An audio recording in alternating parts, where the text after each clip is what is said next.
الله أكبر.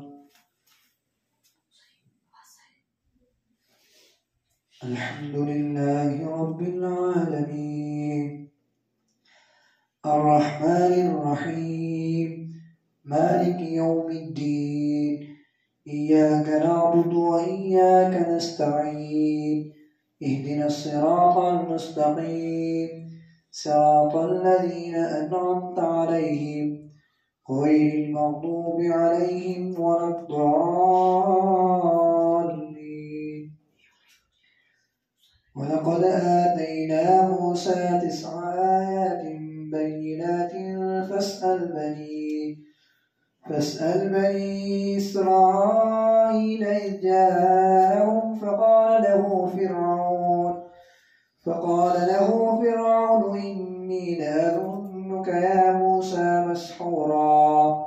قال لقد علمت ما أنزل هؤلاء إلا رب السماوات والأرض بصائر وإني لأظنك يا فرعون مثبورا. فأراد أن يستفزهم من الأرض فأغرقناه ومن معه جميعا. وقلنا من بعده لبني إسرائيل اسكنوا الأرض فإذا جاء وعد الآخرة جئنا بكم لفيفا وبالحق أنزلناه وبالحق نزل وما أرسلناك إلا مبشرا ونذيرا. وقرآنا فرقناه لتقرأه على الناس على مكث ونزلناه تنزيلا. قل آمنوا به أو لا تؤمنوا إن الذين أوتوا العلم من قبله إذا يتلى عليهم يخرون للأذقان سجدا ويقولون سبحان ربنا إن كان وعد ربنا لمفعولا ويخرون للأذقان يبكون ويزيدهم خشوعا. الله أكبر. الله أكبر. قل ادعوا الله أو ادعوا الرحمن أيما تدعوا فله الأسماء الحسنى ولا تجهر بصلاتك ولا تخافت بها وابتغ بين ذلك سبيلا. وقل الحمد لله الذي لم يتخذ ولدا ولم يكن له شريك في الملك ولم يكن له ولي من الذل وكبره تكبيرا. الحمد لله الذي أنزل على عبده الكتاب ولم يجعل له عوجا قيما لينذر بأسا شديدا من لدنه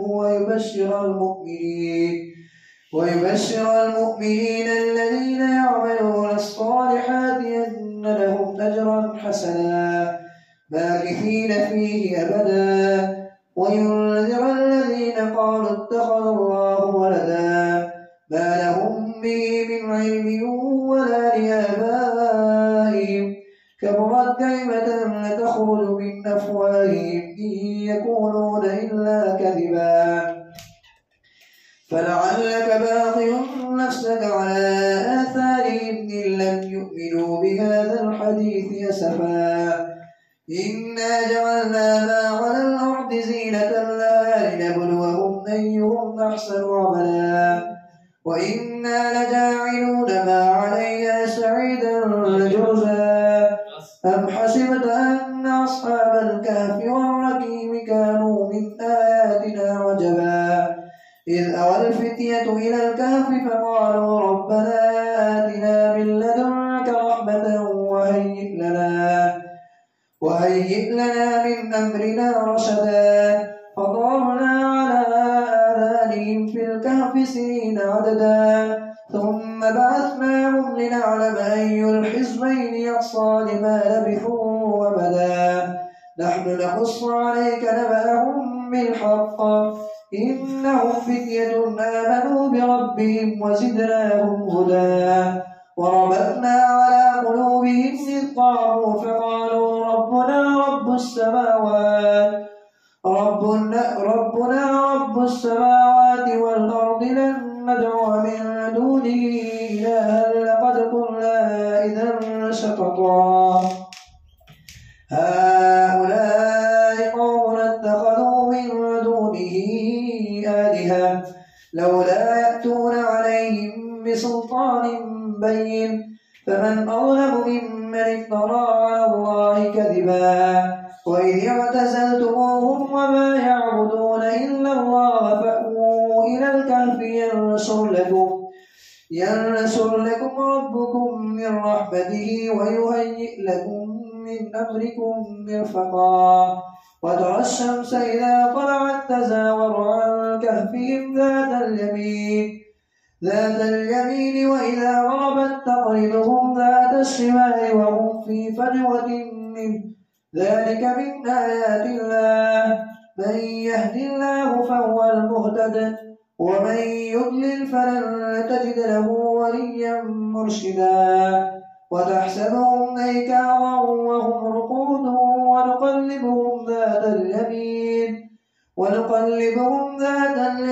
وذات الشمال وقلبهم باسط ذراعيه بالوصيد لو اطلعت عليهم لوليت منهم فرارا ولملئت منهم رعبا وكذلك بعثناهم ليتساءلوا بينهم قال قائل منهم كم لبثتم قالوا لبثنا يوما أو بعد يوم قالوا ربكم أعلم بما لبثتم فبعثوا أحدكم بورقكم هذه إلى المدينة فلينظر أيها أزكى طعاما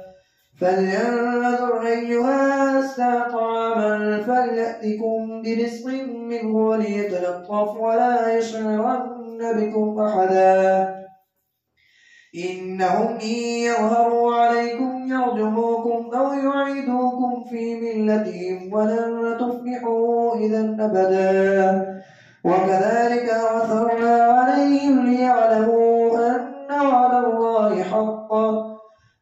وعد الله حق وأن الساعة لا ريب فيها إذ يتنازعون بينهم أمرهم فقالوا ابنوا عليهم بنيانا ربهم أعلم بهم قال الذين غلبوا على أمرهم لنتخذن عليهم مسجدا سيقولون ثلاثة رابعهم قلبهم ويقولون خمسة سادسهم قلبهم رجما بالغيب ويقولون سبعة وثامنهم قلبهم قل ربي أعلم بعدتهم ما يعلمهم إلا قليل فلا تمار فيهم إلا مراء ظاهرا ولا تستفت فيهم منهم أحدا ولا تقولن لشيء إني فاعل ذلك غدا إلا أن يشاء الله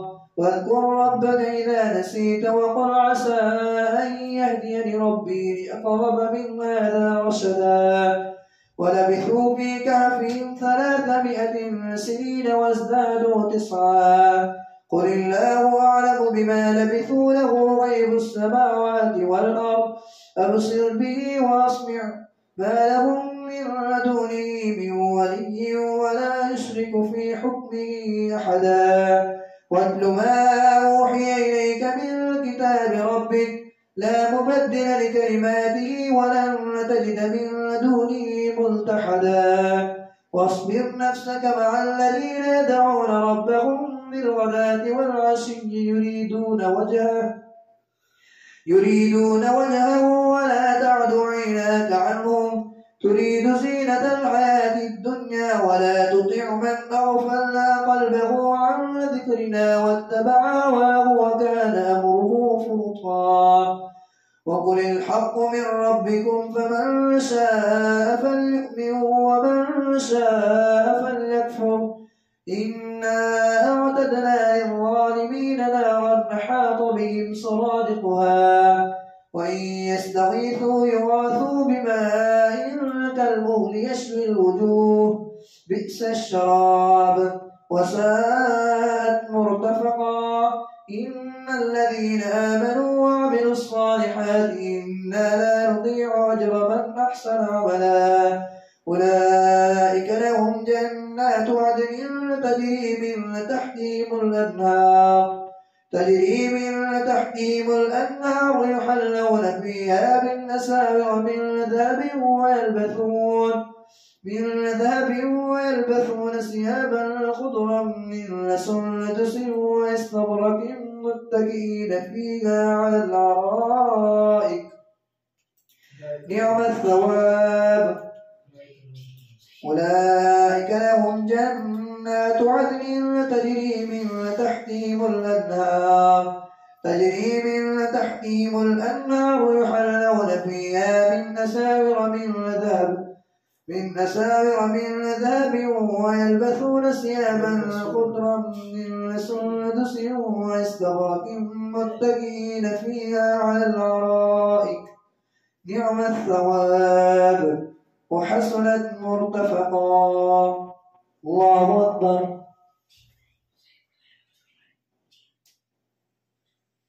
سمع الله لمن حمده الله أكبر الله أكبر الله أكبر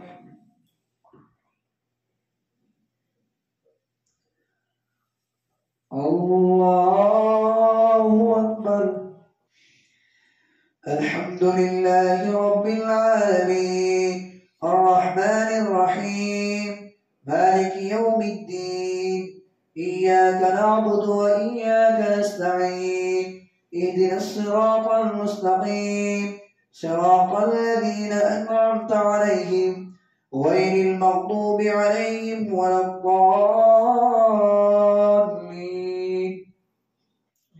واضرب لهم مثلا رجلين جعلنا لأحدهما جنتين من أعناب وحففناهما بنخل وجعلنا بينهما زرعا كلتا الجنتين آتت أكلها ولم تظلم منه شيئا وفجرنا خلالهما نهرا وكان له ثمر فقال لصاحبه وهو يحاوره أنا أكثر منك مالا وأعز نفرا ودخل جنته وهو ظالم لنفسه قال ما أظن أن تبيد هذه أبدا وما أظن الساعة قائمة ولئن رددت إلى ربي لأجدن خيرا منها منقلبا قال له صاحبه وهو يحاوره أكفرت بالذي خلقك من تراب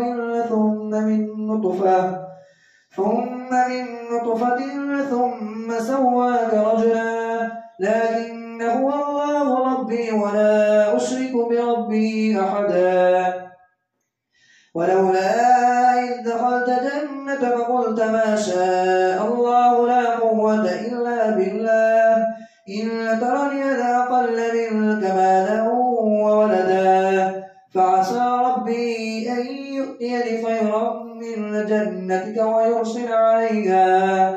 ويرسل عليها حسبانا من السماء فتصبح سعيدا زلكا أو يصبح ماؤها غورا فلن تستطيع له طلبا وأحيط بثمره فأصبح يكلم كفيه على ما أنفق فيها وهي خاوية على عروشها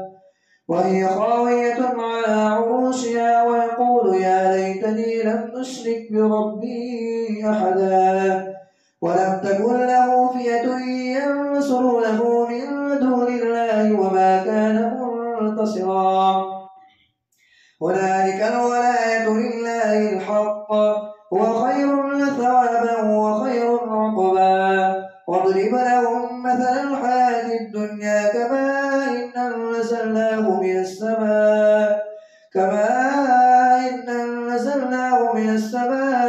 فاختلط به نبات الأرض نبات الأرض مما يأكل الناس والأنعام واضرب لهم مثل الحياة الدنيا كماء أنزلناه من السماء فاختلط به نبات الأرض فأصبح هشيما تذروه الرياح وكان الله على كل شيء مقتدرا. المال والبنون زينة الحياة الدنيا والباقيات الصالحات خير عند ربك ثوابا وخير أملا. ويوم نسير الجبال وترى الأرض بارزة وحشرناهم فلم نغادر منهم أحدا وعرضوا على ربك صفا لقد جئتمونا كما خلقناكم أول مرة بل زعمتم أن لن نجعل لكم موعدا. ووضع الكتاب فترى المجرمين مشفقين مما فيه ويقولون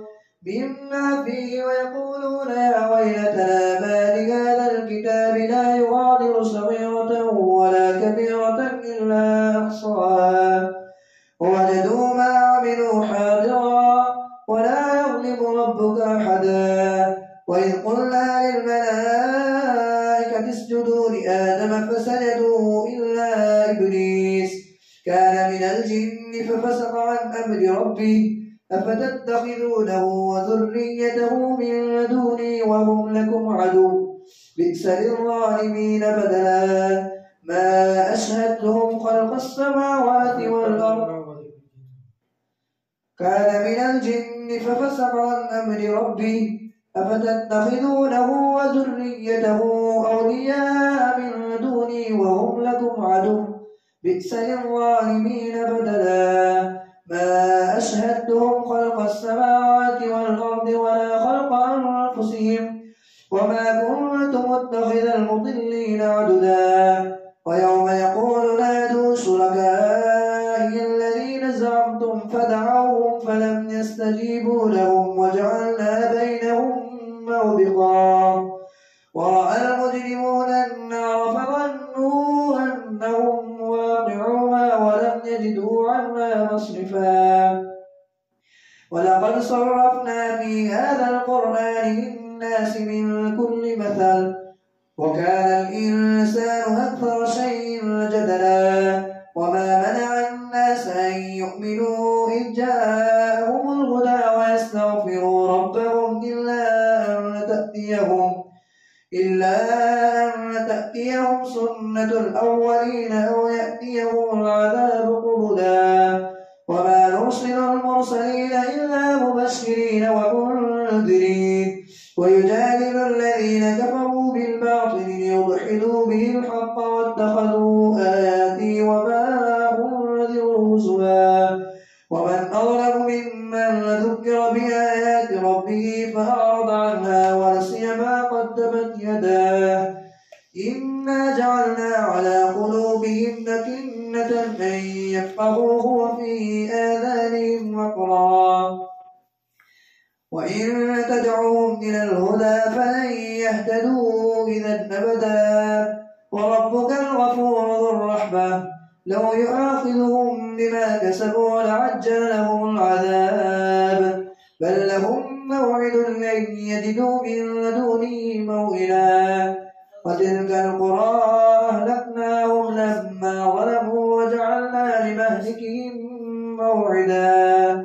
وإذ قال موسى لفتاه لا أبرح حتى أبلغ مجمع البحرين أو أمضي حقبا فلما بلغا مجمع بينهما نسيا حوتهما فاتخذ سبيله في البحر سربا. فلما جاوزا قال لفتاه آتنا غداءنا لقد لقينا من سفرنا هذا نصبا. قال أرأيت إذ أوينا إلى الصخرة فإني نسيت الحوت وما أنسانيه